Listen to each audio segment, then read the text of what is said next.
Dear students, today we are going to discuss the chapter Statistics for Managerial Decisions.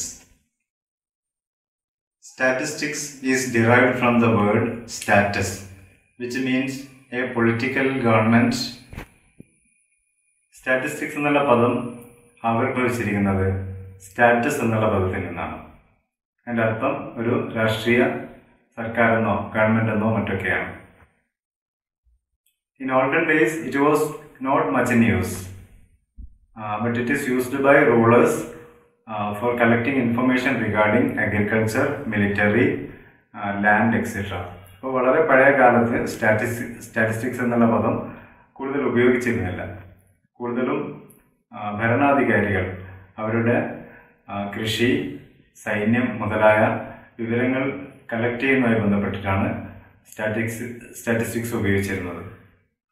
Statistics രണ്ട് തരത്തിൽ നമുക്ക് മനസ്സിലാക്കാം. In the plural sense and in the singular sense. Plural സെൻസിൽ statistics കൊണ്ട് ഉദ്ദേശിക്കുന്നത്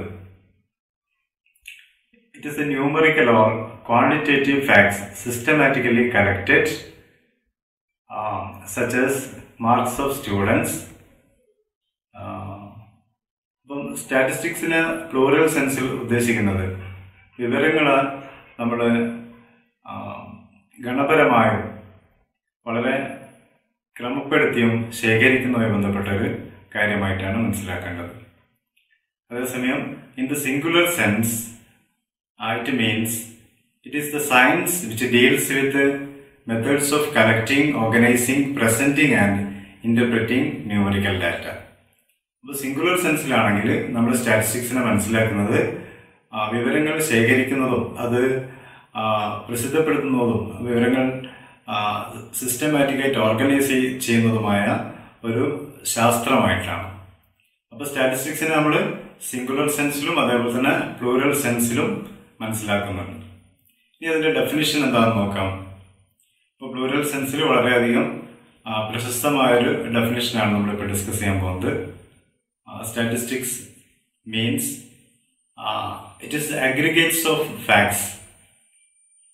Statistics is the aggregates of facts to a marked extent by multiplicity of causes, numerically expressed, enumerated or estimated according to a reasonable standard of accuracy, collected in a systematic manner for a predetermined purpose and placed in relation to each other. അപ്പോൾ സ്റ്റാറ്റിസ്റ്റിക്സിന് ഈ ഒരു definition വളരെ പ്രശസ്തമായ ഡെഫിനിഷനാണ്. ഇതുകൊണ്ട് അർത്ഥമാക്കുന്നത് aggregates of facts എന്നുള്ളതാണ്, അഥവാ വിവരങ്ങളുടെ ഒരു ആകെത്തുകയായിട്ടാണ്. ഓക്കെ, അപ്പോൾ ഒരു നിശ്ചിത സമയത്ത് ഗണപരമായി അഥവാ കണക്കുകളിലൂടെ വിശദീകരിക്കാൻ പറ്റുന്ന കളക്ട് ചെയ്യപ്പെട്ട വിവരങ്ങളുടെ ഒരു ശേഖരമായിട്ടാണ് നമ്മളതിനെ ഒരു ഡെഫിനിഷനിലൂടെ വിശദീകരിക്കുന്നത്. ഒരിക്കൽ കൂടെ പറയാം. Statistics is the aggregates of facts affected to a marked extent by multiplicity of causes, numerically expressed, enumerated or estimated according to a reasonable standard of accuracy, collected in a systematic manner for a predetermined purpose and placed in relation to each other. അപ്പോൾ ഈ ഒരു ഡെഫിനിഷനിൽ നിന്ന് തന്നെ നമുക്ക് സ്റ്റാറ്റിസ്റ്റിക്സിന്റെ functions എന്തൊക്കെയാണെന്ന് മനസ്സിലാക്കാം. അതിൽ ഒന്നാമത്തെ ഫങ്ഷൻ വരുന്നത് it presents facts in a simple form. അപ്പോൾ സ്റ്റാറ്റിസ്റ്റിക്സ് വിവരങ്ങൾ നമുക്ക് വളരെ സിമ്പിൾ ആയിട്ട് മനസ്സിലാക്കാൻ സഹായിക്കുന്നതാണ്. Okay, it enables a manager to present facts in precise and definite form. അപ്പോൾ നമ്മൾ സ്റ്റാറ്റിസ്റ്റിക്സുമായി ബന്ധപ്പെട്ട ഏത് വിവരങ്ങളാണെങ്കിലും വളരെ എളുപ്പത്തിൽ കാര്യങ്ങൾ മനസ്സിലാക്കാൻ, ഇപ്പം നമ്മൾ തന്നെ മാനേജർമാർ ബിസിനസ്സുമായി ബന്ധപ്പെട്ട ഒരു പ്രവർത്തനം അവർ ആ പ്രശ്നം പരിഹരിക്കുന്നതിന് പലപ്പോഴും പല ഡയഗ്രത്തിലൂടെയും ചാർട്ടുകളിലൂടെയൊക്കെ വിവരങ്ങൾ നൽകുന്നത് കാണാം. അപ്പോൾ ഈ ഒരു ഡയഗ്രാം തയ്യാറാക്കുന്നതിലൂടെ വളരെ എളുപ്പത്തിൽ കാര്യങ്ങൾ ബാക്കിയുള്ളവർക്ക് മനസ്സിലാക്കി കൊടുക്കാൻ കഴിയും. അപ്പോൾ നമ്മൾ സ്പോർട്സിലാണെങ്കിലും അല്ലെങ്കിൽ മറ്റു മേഖലകളിലാണെങ്കിലും ഒക്കെ നമുക്ക് വിവരങ്ങൾ വളരെ എളുപ്പത്തിൽ മനസ്സിലാക്കാൻ വേണ്ടി ഡയഗ്രാംസ് അല്ലെങ്കിൽ ചാർട്ടുകൾ അല്ലെങ്കിൽ ഇപ്പം കോവിഡുമായി ബന്ധപ്പെട്ട വിവരങ്ങളാണെങ്കിൽ പോലും വളരെ എളുപ്പത്തിൽ മനസ്സിലാവുന്ന രീതിയിൽ ഇപ്പോൾ ലോകത്ത് എവിടെയൊക്കെ എങ്ങനെയൊക്കെ എന്നുള്ളത് മനസ്സിലാക്കി തരാൻ നമുക്ക് സ്റ്റാറ്റിസ്റ്റിക്സ് സഹായിക്കുന്നതാണ്. അപ്പം സ്റ്റാറ്റിസ്റ്റിക്സിന്റെ ഒന്നാമത്തെ ഫംഗ്ഷൻ ഇതാണ്, facts in a simple form. വിവരങ്ങളെ വളരെ ലളിതമായിട്ട് അവതരിപ്പിക്കുന്നു എന്നുള്ളതാണ് സ്റ്റാറ്റിസ്റ്റിക്സിന്റെ ഒന്നാമത്തെ ജോലി. രണ്ടാമത്തെ ജോലി വരുന്നത് ഇറ്റ് ഫെസിലിറ്റേറ്റ്സ് കമ്പാരിസൺ. സ്റ്റാറ്റിസ്റ്റിക്സ് എന്തിനു സഹായിക്കുന്നു? താരതമ്യ പഠനത്തിന് സഹായിക്കുന്നു. Comparison between different sets of observation is an important function of statistics. അപ്പം കഴിഞ്ഞ വർഷങ്ങളിലുള്ള കാർഷികോൽപാദനം, ഈ വർഷത്തെ കാർഷികോൽപാദനം അല്ലെ, അപ്പോൾ 2 വർഷത്തുള്ള സ്റ്റാറ്റിസ്റ്റിക്സ് നമുക്ക് കിട്ടുമ്പോൾ രണ്ടും തമ്മിൽ നമുക്ക് കമ്പയർ ചെയ്യാൻ പറ്റും. അല്ലെ കഴിഞ്ഞ വർഷത്തെ production of A particular product, അല്ലെ കഴിഞ്ഞ വർഷം മരണപ്പെട്ട കോവിഡ് രോഗികളുടെ എണ്ണം, ഈ വർഷം ഈ ഒരു സീസണിൽ മരണപ്പെടുന്ന കോവിഡ് രോഗികളുടെ എണ്ണം. അപ്പം അങ്ങനെയുള്ള സ്റ്റാറ്റിസ്റ്റിക്സ് പല സമയങ്ങളിലുള്ള വിവരങ്ങൾ നമുക്ക് കമ്പയർ ചെയ്യാൻ സഹായിക്കുന്നതാണ്. ഓക്കെ, മൂന്നാമത്തെ ഫംഗ്ഷൻ വരുന്നത് it coordinates mass data. It coordinates and condenses mass data. അപ്പോൾ ഒരുപാട് വിവരങ്ങൾ നമുക്ക് കണ്ടൻസ് ചെയ്ത് വളരെ എളുപ്പത്തിൽ ചുരുങ്ങിയ രൂപത്തിലേക്ക് നമുക്കതിനെ മനസ്സിലാക്കി തരുന്നു എന്നുള്ളതാണ്. Okay, statistics helps in condensing mass data into a few numerical numbers such as averages, variances, etc. I mean mean, median, mode, variances, correlation. Such measures helps statistics to provide data in a condensed form. അപ്പോൾ 3 functions ആണ് നമ്മളിപ്പോൾ വിശദീകരിച്ച് കഴിഞ്ഞിട്ടുള്ളത്. It presents data in a simple form, it enables comparison, it condenses mass data. നാലാമത്തെ function വരുന്നത് it helps in finding relationship between factors. Okay, any relationship exists between various factors can be easily verified by applying statistical methods. അപ്പോൾ വ്യത്യസ്തമായിട്ടുള്ള ഘടകങ്ങൾ സംബന്ധിച്ചുള്ള ബന്ധങ്ങൾ പഠിക്കാൻ statistics നമ്മളെ സഹായിക്കുന്നു എന്നുള്ളതാണ്. ഞാൻ നേരത്തെ പറഞ്ഞു, സ്റ്റാറ്റിസ്റ്റിക്സിൻ്റെ ഒരുപാട് ടൂൾസ് നമുക്ക് പഠിക്കേണ്ടതായിട്ടുണ്ട്. കോറിലേഷൻ, റിഗ്രഷൻ അല്ലെങ്കിൽ വാരിയൻസസ്, ഇങ്ങനെ ഒരുപാട് മെഷേഴ്സ് നമുക്ക് എന്തിനു സഹായിക്കുന്നു? വ്യത്യസ്തമായുള്ള ഘടകങ്ങൾ തമ്മിലുള്ള ബന്ധങ്ങൾ പഠിക്കാൻ സഹായിക്കുന്നതാണ്. അപ്പോൾ നാലാമത്തെ ഫംഗ്ഷനാണത് it helps in finding relationship between various factors. വ്യത്യസ്ത ഘടകങ്ങൾ തമ്മിലുള്ള ബന്ധങ്ങൾ പഠിക്കാൻ സഹായിക്കുന്നുള്ളത്. അഞ്ചാമത്തെ ഫംഗ്ഷനാണത് ഇറ്റ് ഹെൽപ്സ് ഇൻ ഫോർകാസ്റ്റിംഗ്. അപ്പം സ്റ്റാറ്റിസ്റ്റിക്സ് ഫോർകാസ്റ്റിങ്ങിന് സഹായിക്കുന്നു. അഥവാ നമ്മൾക്ക് ഭാവിയെ പറ്റിയുള്ള വിവരങ്ങൾ നേരത്തെ പ്രവചിക്കാൻ സ്റ്റാറ്റിസ്റ്റിക്സ് എപ്പോഴും സഹായിക്കാറുണ്ട്. അപ്പോൾ അതെങ്ങനെയാണ്? കഴിഞ്ഞ കാലങ്ങളിലുള്ള ഡാറ്റയൊക്കെ സ്റ്റാറ്റിസ്റ്റിക്സിൻ്റെ ഡാറ്റ കളക്ഷൻ മാർഗങ്ങളിലൂടെ ഇനി അങ്ങോട്ടുള്ള വിവരങ്ങൾ കൂടെ നമുക്ക് പ്രൊജക്റ്റ് ചെയ്ത് കണ്ടുപിടിക്കാൻ സ്റ്റാറ്റിസ്റ്റിക്സിലൂടെ സാധ്യമാകുന്നതാണ്. അതാണ് അഞ്ചാമത്തെ point. It helps in forecasting. Statistics helps in forecasting. ആറാമത്തെ പോയിന്റാണ് it helps in formulating plans and policies. അപ്പം statistics helps in formulating plans and policies in different fields. നമുക്കറിയാം എല്ലാ മേഖലകളും, ഇപ്പോൾ ശാസ്ത്രമായിക്കോട്ടെ, അല്ലെങ്കിൽ സാമൂഹ്യ മേഖലകളായിക്കോട്ടെ, അല്ലെങ്കിൽ കായികം, അല്ലെങ്കിൽ ആരോഗ്യം, ഏത് മേഖലയിലായിക്കോട്ടെ സ്റ്റാറ്റിസ്റ്റിക്സ് നയങ്ങൾ രൂപീകരിക്കുന്നതിന് സഹായിക്കുന്നു. കാരണം നയങ്ങൾ രൂപീകരിക്കാൻ ഡാറ്റ ആവശ്യമാണ്, ഇൻഫർമേഷൻ ആവശ്യമാണ്. അപ്പോൾ അത് കളക്ട് ചെയ്യുന്നതുമായി ബന്ധപ്പെട്ട മേഖലയാണത് സ്റ്റാറ്റിസ്റ്റിക്സ്. ഓക്കെ, അപ്പോൾ statistics helps in formulating policies and plans. അപ്പോൾ നയങ്ങൾ തീരുമാനിക്കുന്നതിനും കാര്യങ്ങൾ ആസൂത്രണം ചെയ്യുന്നതിനും സ്റ്റാറ്റിസ്റ്റിക്സ് സഹായിക്കുന്നു എന്നുള്ളതാണ് ഈ ഒരു പോയിന്റിനോട് ഉദ്ദേശിക്കുന്നത്. ആറാമത്തെ പോയിന്റ് ആണ് നമ്മളിപ്പോൾ ഡിസ്കസ് ചെയ്തത്. ഏഴാമത് വരുന്നത് it helps in deriving valid inferences. Okay, statistical methods mainly aims at deriving inferences from N enquiry. അപ്പോൾ ഒരു പഠനത്തിലൂടെ നമുക്ക് പുതിയ നിഗമനങ്ങളിലേക്ക് എത്തിച്ചേരാൻ എപ്പോഴും സ്റ്റാറ്റിസ്റ്റിക്സ് സഹായിക്കുന്നതാണ്. അപ്പോൾ സ്റ്റാറ്റിസ്റ്റിക്സ് എന്നുള്ള പദം എന്താണ് ഉദ്ദേശിക്കുന്നത് എന്നുള്ളത് മനസ്സിലായിട്ടുണ്ടാവും. എന്താണ്? നമുക്ക് വിവരങ്ങൾ ശേഖരിക്കുക എന്നുള്ളൊരു കാര്യമാണ് സ്റ്റാറ്റിസ്റ്റിക്സിൽ പ്രധാനമായിട്ടും വരുന്നത്. സ്റ്റാറ്റിസ്റ്റിക്സിന് ഒരുപാട് ടൂൾസ് ഇതുമായിട്ട് ബന്ധപ്പെട്ടിട്ടുണ്ട്. ഇപ്പോൾ ലോകത്ത് എല്ലാ മേഖലകളിലേക്കും സ്റ്റാറ്റിസ്റ്റിക്സ് അത്യാവശ്യമാണ്. ഓക്കെ, അപ്പോൾ എന്താണ് സ്റ്റാറ്റിസ്റ്റിക്സിന്റെ സ്കോപ്പ് എന്ന് കൂടി കൊടുത്ത് നമുക്ക് ഡിസ്കസ് ചെയ്യാം. It is A means of developing techniques for handling, analyzing and deriving inferences from data. Okay, അപ്പോൾ ഡാറ്റ ശേഖരിക്കുകയും അതിൽ നിന്ന് പല കാര്യങ്ങളും മനസ്സിലാക്കിയെടുക്കുകയും പല വിവരങ്ങളിലേക്കും പല തീരുമാനങ്ങളിലേക്ക് എത്തിച്ചേരാൻ സഹായിക്കുക എന്നുള്ളതാണ് പ്രധാനമായും സ്റ്റാറ്റിസ്റ്റിക്സ് ചെയ്തുകൊണ്ടിരിക്കുന്നത്. Okay, it is applied in various fields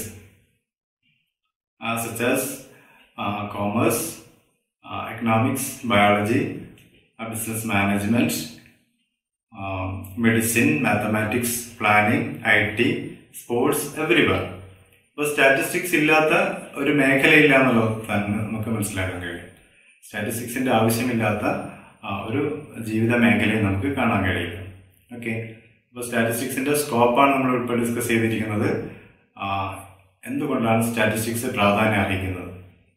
അപ്പോൾ സ്റ്റാറ്റിസ്റ്റിക്സിലൂടെയാണ് നമ്മൾ ലോകത്തെ വിവരങ്ങൾ ശേഖരിക്കുകയും അതിനനുസരിച്ച് നമ്മളുടെ പുതിയ പദ്ധതികൾ തയ്യാറാക്കുകയും തീരുമാനങ്ങൾ എടുക്കുകയും ചെയ്യുന്നത്.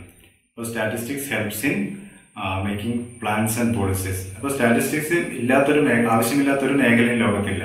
കോമേഴ്സ്, എക്കണോമിക്സ്, അല്ലെങ്കിൽ മെഡിസിൻ, ഹെൽത്ത്, അല്ലെങ്കിൽ സ്പോർട്സ്, അല്ലെങ്കിൽ സ്പേസ്, IT, അല്ലെ, മാത്തമാറ്റിക്സ്, ഏത് മേഖല നോക്കിക്കഴിഞ്ഞാലും സ്റ്റാറ്റിസ്റ്റിക്സിന്റെ ആവശ്യം നമുക്ക് കാണാൻ കഴിയും. അപ്പോൾ നമ്മളിപ്പോൾ ഇത്രയും സമയം കൊണ്ട് ഡിസ്കസ് ചെയ്തിരിക്കുന്നത് എന്താണ് സ്റ്റാറ്റിസ്റ്റിക്സ്, അതിന്റെ ഡെഫിനിഷൻ എന്താണ്, സ്റ്റാറ്റിസ്റ്റിക്സിന്റെ ഫങ്ഷൻസ് എന്തൊക്കെയാണ്, അതിന്റെ വ്യാപ്തി ഏതൊക്കെ മേഖലയിലൊക്കെയാണ് ഉള്ളത് എന്നുള്ളതാണ്. ഓക്കെ, ഇനി നമുക്ക് ഡിസ്കസ് ചെയ്യാനുള്ളത് ലിമിറ്റേഷൻസ് ഓഫ് സ്റ്റാറ്റിസ്റ്റിക്സ് ആണ്. സ്റ്റാറ്റിസ്റ്റിക്സിന്റെ ഒരുപാട് ഗുണങ്ങൾ, അതിന്റെ പ്രാധാന്യം, അതിന്റെ വ്യാപ്തിയൊക്കെ നമ്മൾ ഡിസ്കസ് ചെയ്ത് കഴിഞ്ഞു. ഇനി സ്റ്റാറ്റിസ്റ്റിക്സിനുള്ള ദോഷങ്ങൾ അല്ലെ അതിന്റെ പോരായ്മകൾ എന്തൊക്കെയാണെന്നുള്ളതാണ് നമ്മൾ പഠിക്കാൻ പോകുന്നത്. അതിൽ ഒന്നാമത് വരുന്നത് statistics does not study individuals എന്നുള്ളതാണ്. Statistics does not study individuals. We know statistics is the study of aggregates of facts. അല്ലേ, സ്റ്റാറ്റിസ്റ്റിക്സിന്റെ ഡെഫിനിഷനിൽ നമ്മൾ പഠിച്ചിരിക്കുന്നത് എന്താണ്? It is the study of aggregates of facts. Okay, അപ്പം വിവരങ്ങളുടെ ആകത്തുകയാണ് സ്റ്റാറ്റിസ്റ്റിക്സ് ഡീൽ ചെയ്യുന്നത്. Okay, single observation is not statistics എന്നുള്ളതാണ്. അപ്പോൾ കാര്യങ്ങളെ അഗ്രിഗേറ്റ് ആയിട്ട് മാത്രമാണ് സ്റ്റാറ്റിസ്റ്റിക്സ് പഠിക്കുന്നത്. ഒരിക്കലും എന്ത് ചെയ്യുന്നില്ല, വ്യക്തിപരമായിട്ടുള്ള അല്ലെങ്കിൽ ഓരോ വിവരങ്ങളെയും വേർതിരിച്ച് പഠിക്കുക എന്നുള്ളതല്ല, പകരം കാര്യങ്ങൾ ഒന്നിച്ച് ശേഖരിച്ച് പഠിക്കുക എന്നുള്ളതാണ് സ്റ്റാറ്റിസ്റ്റിക്സ് കൊണ്ട് ഉദ്ദേശിക്കുന്നത്. ഓക്കെ, രണ്ടാമത്തെ പോയിന്റ് വരുന്നത് it is not suitable in the study of qualitative phenomena. അപ്പോൾ സ്റ്റാറ്റിസ്റ്റിക്സ് ഗണപരമായ കാര്യങ്ങൾ മാത്രമേ പഠിക്കുന്നുള്ളൂ, അഥവാ quantitative or numerical data. Statistics are numerical study. Okay, അപ്പം കണക്കുകളിലൂടെ അഥവാ ഗണപരമായിട്ടുള്ള കാര്യങ്ങൾ മാത്രമേ എന്ത് ചെയ്യുന്നുള്ളൂ, സ്റ്റാറ്റിസ്റ്റിക്സ് പഠിക്കുന്നുള്ളൂ. അതേസമയം ക്വാളിറ്റേറ്റീവ് ഇൻഫർമേഷൻ അഥവാ ഗുണപരമായ സവിശേഷതകളെയോ പ്രതിഭാസങ്ങളെ പറ്റിയോ സ്റ്റാറ്റിസ്റ്റിക്സ് പഠിക്കുന്നില്ല, അല്ലെങ്കിൽ സ്റ്റാറ്റിസ്റ്റിക്കൽ ടൂൾസ് അവൈലബിൾ അല്ല എന്നുള്ളതാണ് സ്റ്റാറ്റിസ്റ്റിക്സിന്റെ രണ്ടാമത്തെ ദോഷം. ഓക്കെ, മൂന്നാമത് വരുന്നത് statistical laws are not exact. Statistical laws are not exact as in the case of the laws of physical science, natural science or other sciences. അപ്പോൾ മറ്റ് ഭൗതികശാസ്ത്ര മേഖലകളെ പോലെ സ്റ്റാറ്റിസ്റ്റിക്സിന്റെ നിയമങ്ങളുടെ റിസൾട്ട്സ് എന്തല്ല, എക്സാക്റ്റ് അല്ല. Okay, it is only approximations. അപ്പൊ ചില ഏകദേശ കണക്കുകൾ അല്ലെ ഓരോന്നിനെ പറ്റിയും ഒരു സാധ്യമായ വിവരങ്ങളെ ശേഖരിക്കുക, അതിലൂടെ വരാൻ പോകുന്ന കാര്യങ്ങളെ നിർണ്ണയിക്കുക അല്ലെ മനസ്സിലാക്കുക എന്നുള്ള മാത്രമേ സ്റ്റാറ്റിസ്റ്റിക്സ് കൊണ്ട് ഉദ്ദേശിക്കുന്നുള്ളൂ. അതൊരിക്കലും ഒരു എക്സാക്ട് സയൻസ് അല്ല, എക്സാക്ട് ലോസ് അല്ല എന്നുള്ളതാണ് സ്റ്റാറ്റിസ്റ്റിക്സിന്റെ മറ്റൊരു ദോഷം. ഓക്കെ, നാലാമത് വരുന്നത് statistical results are true only on an average. Okay, conclusions obtained statistically are not universally true. Okay, they are true only on certain conditions. So സ്റ്റാറ്റിസ്റ്റിക്സിനെ പറ്റി പറയുന്ന മറ്റൊരു ദോഷം ഇതാണ്, പരിമിതി ഇതാണ്. എന്താണ് അതിന്റെ റിസൾട്ട്സ് അല്ല, അതിന്റെ ഫലങ്ങൾ ഒരിക്കലും അതല്ല പൂർണ്ണമായും ശരിയല്ല എന്നുള്ളതാണ്. It is true only on averages. അപ്പോൾ ശരാശരി ഏകദേശം എന്നുള്ള മാത്രമേ സ്റ്റാറ്റിസ്റ്റിക്സിനെ നമുക്ക് പറയാൻ കഴിയുള്ളൂ. ഓക്കെ, സ്റ്റാറ്റിസ്റ്റിക്സ് ഒരിക്കലും യൂണിവേഴ്സലി ട്രൂ ആയിട്ടുള്ള ഒരു ശാസ്ത്രമല്ല എന്നുള്ളതാണ് ഇതിന്റെ നാലാമത്തെ ദോഷം. ഓക്കെ, അപ്പോൾ സ്റ്റാറ്റിസ്റ്റിക്സിൻ്റെ 4 ദോഷങ്ങളാണ് നമ്മളിപ്പോൾ പഠിച്ചിരിക്കുന്നത്. It does not study individuals, അതേപോലെ തന്നെ it is not suitable in the study of qualitative phenomenon. മൂന്നാമത്തത് its laws are not exact. നാലാമത് ഇപ്പോൾ നമ്മൾ പറഞ്ഞത് its results are true only on an average. Okay, അഞ്ചാമത് വരുന്നത് common men cannot handle statistics. ഇപ്പോൾ സാധാരണക്കാരന് എന്ത് ചെയ്യാൻ കഴിയില്ല? സ്റ്റാറ്റിസ്റ്റിക്സ് ഹാൻഡിൽ ചെയ്യാൻ കഴിയില്ല. ഓക്കെ, സ്റ്റാറ്റിസ്റ്റിക്കൽ പ്രോപ്പർട്ടീസ് എന്താണ്? എക്സ്പേർട്സ് അഥവാ അതിൽ വൈദഗ്ധ്യം നേടിയ ആൾക്കാർക്ക് മാത്രമേ സ്റ്റാറ്റിസ്റ്റിക്കൽ പ്രോപ്പർട്ടീസ് കൈകാര്യം ചെയ്യാൻ കഴിയുള്ളൂ. അപ്പോൾ മറ്റ് ശാസ്ത്രമാണെങ്കിൽ ആർക്കും അത് ബന്ധപ്പെട്ട മേഖലയിലുള്ളവർക്കൊക്കെ അത് ഉപയോഗപ്പെടുത്താൻ കഴിയും. പക്ഷെ ശാസ്ത്രീയമായിട്ട് അല്ലെങ്കിൽ സ്റ്റാറ്റിസ്റ്റിക്സിൻ്റെ ടെക്നിക്സ് പഠിച്ച വിദഗ്ധന്മാർക്ക് മാത്രമേ അത് ആ രീതിയിൽ ഉപയോഗപ്പെടുത്താൻ കഴിയുള്ളൂ. ഓക്കെ, അപ്പോൾ അതാണ് only A person with expert knowledge can handle statistical data. Okay, അപ്പോൾ അതൊരു മറ്റൊരു ദോഷമാണ് സ്റ്റാറ്റിസ്റ്റിക്സിൻ്റെ. ആറാമത്തെ ദോഷം വരുന്നത് statistics can be misused. Statistics എന്ത് ചെയ്തേക്കാം? ദുരുപയോഗം ചെയ്യപ്പെട്ടേക്കാം. എന്താണ്? Statistics are like clay. It is like A clay എന്നാണ് പറയുന്നത്.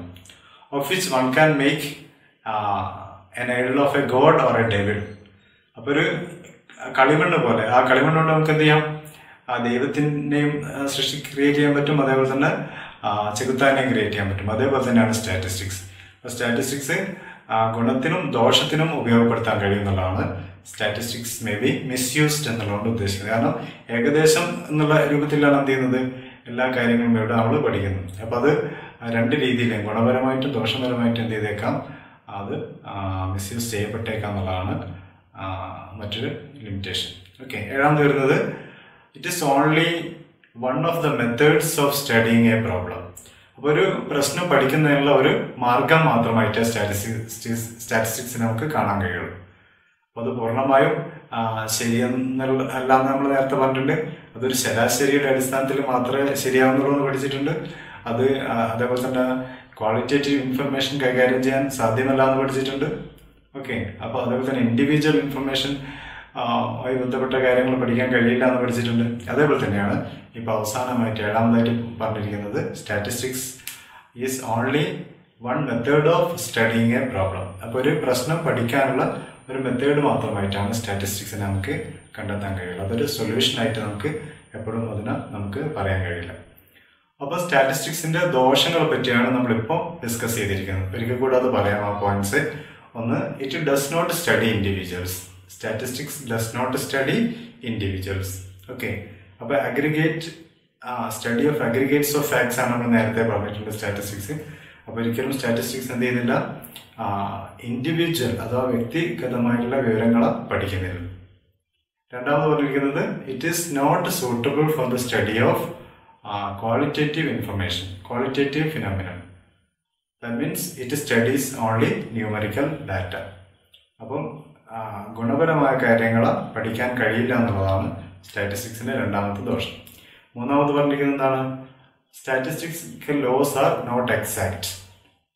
സ്റ്റാറ്റിസ്റ്റിക്കൽ ലോസ് എന്തല്ല പൂർണ്ണമായും ശരിയായിട്ടുള്ള അല്ലെങ്കിൽ എക്സാക്റ്റ് അല്ല. It's only approximations. ഓക്കെ, നാലാമത് വരുന്നത് statistical results are true only on an average. അപ്പോൾ ഒരു ശരാശരി റിസൾട്ട് മാത്രമേ നമുക്ക്, അല്ലെങ്കിൽ ഒരു കാര്യത്തിന് നമുക്ക് പൂർണ്ണമായും ഇന്ന രീതിയിലുള്ള ഒരു ഉത്തരം നമുക്ക് സ്റ്റാറ്റിസ്റ്റിക്സിലൂടെ കണ്ടെത്താൻ കഴിയില്ല. അപ്പോൾ ശരാശരി സത്യം അല്ലെങ്കിൽ സൊല്യൂഷൻ മാത്രമേ നമുക്ക് സ്റ്റാറ്റിസ്റ്റിക്സിലൂടെ കണ്ടെത്താൻ കഴിയുന്നുള്ളതാണ് നാലാമത്തെ ഒരു ദോഷമായിട്ട് പറഞ്ഞിരിക്കുന്നത്. അഞ്ചാമത് പറഞ്ഞിരിക്കുന്നത് കോമൺ മാൻ അല്ലേ. അപ്പോൾ സാധാരണക്കാരന് സ്റ്റാറ്റിസ്റ്റിക്കൽ പ്രോപ്പർട്ടീസ് ഉപയോഗിക്കാൻ കഴിയില്ല. കാരണം എക്സ്പേർട്ട് നോളജ് ഉള്ളവർക്ക് മാത്രമേ എന്ത് ചെയ്യാൻ കഴിയുള്ളൂ? സ്റ്റാറ്റിസ്റ്റിക്കൽ ടെക്നിക്സും ടൂൾസും പ്രോപ്പർട്ടീസും ഉപയോഗിക്കാൻ കഴിയുള്ളൂ. അതേപോലെ തന്നെ ആറാമത് പറഞ്ഞിരിക്കുന്നത് സ്റ്റാറ്റിസ്റ്റിക്സ് ക്യാൻ ബി മിസ്യൂസ്ഡ് അല്ലേ. സ്റ്റാറ്റിസ്റ്റിക്സ് എന്ത് ചെയ്യപ്പെട്ടേക്കാം? അവരവരുടെ ആവശ്യങ്ങൾക്ക് വേണ്ടി ഓരോ കാര്യങ്ങളെയും മനസ്സിലാക്കി കൊടുക്കുന്ന രീതിയിൽ ഡാറ്റ നമുക്ക് അറിയാം. പല ആവശ്യങ്ങൾക്ക് വേണ്ടി പല ആൾക്കാരും വിവരങ്ങൾ ഒരേ വിവരത്തെ തന്നെ ശരിയായും തെറ്റായും പ്രൊജക്റ്റ് ചെയ്യുന്നതായിട്ട് നമുക്ക് പല മേഖലയിലും കാണാൻ കഴിയും. ഓക്കെ, അവസാനമായിട്ട് statistics is only A method of studying A problem.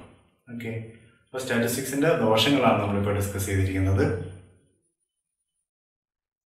അടുത്തതായി നമ്മൾ ഡിസ്കസ് ചെയ്യാൻ പോകുന്നത് collection of data.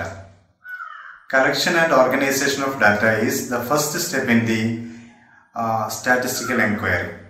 The purpose of data collection is to collect evidences for reaching a sound and clear solution to a problem. അപ്പോൾ data collection ലൂടെയാണ് നമ്മൾ എന്ത് ചെയ്യുന്നത്, statistical problem solution സാധ്യമാക്കുന്നത്. അപ്പോൾ statistical problem സൊല്യൂഷൻ്റെ ആദ്യത്തെ പടിയാണ് ഡാറ്റ കളക്ഷൻ.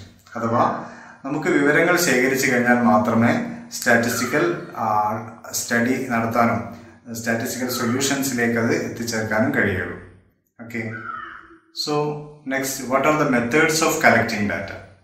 അപ്പം data കളക്ടിങ്ങിലുള്ള പല മാർഗങ്ങൾ എന്തൊക്കെയാണ് എന്നുള്ളതാണ് നമ്മളിനി ഡിസ്കസ് ചെയ്യാൻ പോകുന്നത്. A statistical survey is the process of collecting data either from population or from sample. So what is population, what is sample? ഇപ്പോൾ സാമ്പിളിലൂടെയോ പോപ്പുലേഷനിലൂടെയാണ് ഡാറ്റ കളക്ട് ചെയ്യുന്നത്. അപ്പോൾ ആദ്യം എന്താണ് പോപ്പുലേഷൻ എന്ന് പറയാം. So population means totality of items under study. അപ്പോൾ നമ്മൾ പഠിക്കാൻ പോകുന്ന എന്തിനെ പറ്റിയാണോ അത് മുഴുവനും ആണ് പോപ്പുലേഷൻ കൊണ്ട് ഉദ്ദേശിക്കുന്നത്. അഥവാ നമ്മളൊരു രാജ്യത്തുള്ള ജനങ്ങളെ പറ്റി പഠിക്കുകയാണെങ്കിൽ ആ രാജ്യത്തുള്ള മുഴുവൻ ജനങ്ങളെയും പ്രത്യേകം പഠിക്കുകയാണെങ്കിൽ അതിന് നമുക്ക് പോപ്പുലേഷൻ സ്റ്റഡി എന്ന് പറയാം. ഓക്കെ, അതേസമയം എന്താണ് സാമ്പിൾ കൊണ്ട് ഉദ്ദേശിക്കുന്നത്? A sample refers to a group or section of the population from which information is obtained. അപ്പോൾ പോപ്പുലേഷൻ്റെ ഒരു ചെറിയ ഭാഗം മാത്രമേ നമ്മൾ പഠിക്കുന്നുള്ളെങ്കിൽ ആ റെപ്രസെൻറ്റേറ്റീവ് ഭാഗത്തിനെയാണ് നമ്മൾ സാമ്പിൾ എന്ന് പറയും. ഓക്കെ, നമ്മളിപ്പോൾ എക്സിറ്റ് പോൾ കേട്ടിട്ടുണ്ടല്ലോ. അപ്പം എന്താണ് എക്സിറ്റ് പോൾ കൊണ്ട് ഉദ്ദേശിക്കുന്നത്?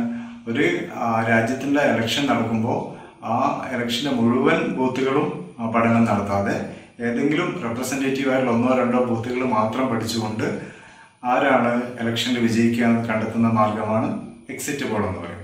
അപ്പോൾ അതൊരു സാമ്പിൾ രീതിയാണ്. അഥവാ പോപ്പുലേഷൻ മുഴുവൻ പഠിക്കാതെ ഒരു സാമ്പിൾ മാത്രം എടുത്ത് പഠിക്കുക എന്നുള്ളത്. Okay, so there are 2 methods of collecting data.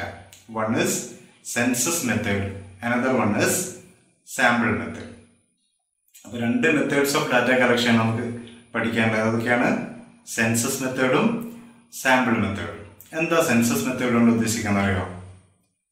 Data is collected from every individual item of population under investigation. അപ്പം ഒരു പോപ്പുലേഷനിലുള്ള മുഴുവൻ ഐറ്റത്തെയും പറ്റിയും നമ്മൾ പഠിക്കുകയാണെങ്കിൽ ഓരോന്നും എടുത്ത് വിവരങ്ങൾ ശേഖരിച്ചുകൊണ്ട് പഠനം നടത്തുകയാണെങ്കിൽ അതിന് നമുക്ക് പോപ്പുലേഷൻ സ്റ്റഡി അഥവാ സെൻസസ് മെത്തേഡ് എന്ന് പറയാം. Okay, the results are obtained from the study of complete universe. For example, census of India. അപ്പോൾ ഇതിൻ്റെ ഫലം ലഭിക്കുന്നത് ഈ യൂണിവേഴ്സിൽ അഥവാ ഈ പോപ്പുലേഷനിലുള്ള മുഴുവൻ ഘടകങ്ങളെ പഠിക്കുന്നതിലൂടെയാണ്. അതിനൊരു ഉദാഹരണമാണ് നമ്മുടെ രാജ്യത്ത് 10 വർഷത്തിലൊരിക്കൽ നടക്കുന്ന സെൻസസ്. ജനസംഖ്യ കണക്കെടുപ്പുണ്ടല്ലോ. ആ കണക്കെടുപ്പിൽ രാജ്യത്തുള്ള മുഴുവൻ ജനങ്ങളെ പറ്റിയുള്ള പഠനമാണ് നടത്തുന്നത്. അപ്പോൾ അതെന്തിന് ഉദാഹരണമാണ്? Census method of data collection ഉദാഹരണമാണ് നമ്മുടെ രാജ്യത്ത് നടക്കുന്ന പോപ്പുലേഷൻ സെൻസസ്. രണ്ടാമത്തെ മെത്തേഡാണ് സാമ്പിൾ മെത്തേഡ്. സാമ്പിൾ എന്താ നമ്മൾ നേരത്തെ പറഞ്ഞല്ലോ, ഒരു പോപ്പുലേഷനെ റെപ്രസെന്റ് ചെയ്യുന്ന ഒരു ചെറിയ ഭാഗത്തെ ആണ് നമ്മൾ എന്ത് വിളിക്കുക, ഒരു സാമ്പിൾ എന്ന് വിളിക്കുക. If the population is large in size it is not suitable to study the entire population. Here we take a representative part, that is the sample. Okay, this method of collecting data from the sample is known as sample method of data collection. ഇപ്പോൾ പോപ്പുലേഷൻ്റെ വലിപ്പം വളരെ കൂടുതലാണെങ്കിൽ നമുക്ക് population മുഴുവൻ പഠന വിധേയമാക്കുക എന്നുള്ളത് അസാധ്യമാണ്, അല്ലെ ചിലവേറിയതാണ്. അപ്പോൾ നമ്മൾ ചെയ്യുന്ന മാർഗം എന്താണ്? അതിൻ്റെ റെപ്രസെൻറ്റേറ്റീവ് ആയിട്ടുള്ള ഒരു ഭാഗം മാത്രം പഠനത്തിന് വിധേയമാക്കുകയും അതിലൂടെ നമ്മൾ കൺക്ലൂഷനിലേക്ക് എത്തിച്ചേരുകയും ചെയ്യാണ് ചെയ്യുന്നത്. അങ്ങനെ ഒരു പോപ്പുലേഷൻ്റെ ചെറിയ ഭാഗം മാത്രം പഠിക്കുന്നതിനെയാണ് എന്ന് വിളിക്കുക സാമ്പിൾ മെത്തേഡ് എന്ന് പറയും. ഓക്കെ, അപ്പോൾ സാമ്പിൾ മെത്തേഡ് 2 രീതിയിൽ കണ്ടക്ട് ചെയ്യാറുണ്ട്. ഒന്ന് റാൻഡം സാമ്പിളിങ്ങും മറ്റൊന്ന് നോൺ റാൻഡം സാമ്പിളിങ്ങാണ്. റാൻഡം സാമ്പിളിംഗ് എന്ന് പറഞ്ഞാൽ ഏതെങ്കിലും ഒരെണ്ണം, ഒരു പോപ്പുലേഷനിൽ നമ്മൾ മറ്റൊരു ഘടകവും പരിഗണിക്കാതെ ഏതെങ്കിലും ഒരെണ്ണം സാമ്പിളായിട്ട് എടുക്കുകയാണെങ്കിൽ അതെന്താണ് റാൻഡം സാമ്പിളിംഗ് ആണ്. അതേസമയം നോൺ റാൻഡം സാമ്പിളിംഗ് ആണെങ്കിൽ അവിടെ നമ്മൾ ചില ജഡ്ജ്മെന്റിന് വിധേയമാക്കിക്കൊണ്ടാണ് സാമ്പിളുകൾ തിരഞ്ഞെടുക്കുന്നത്. ഓക്കെ, അപ്പോൾ ഡാറ്റ കളക്ഷന് 2 മാർഗങ്ങളാണ് നമ്മളിപ്പോൾ പഠിച്ചിരിക്കുന്നത്, സെൻസസ് മെത്തേഡും സാമ്പിൾ മെത്തേഡും. സെൻസസ് മെത്തേഡിൽ ഹോൾ പോപ്പുലേഷൻ മുഴുവനായിട്ട് നമ്മൾ പഠിക്കുന്നു. അതേസമയം സാമ്പിൾ മെത്തേഡിൽ ഒരു റെപ്രസെൻറ്റേറ്റീവ് അഥവാ സാമ്പിൾ മാത്രം ഉപയോഗിച്ചുകൊണ്ടാണ് പോപ്പുലേഷൻ പഠനം നടത്തുന്നത്.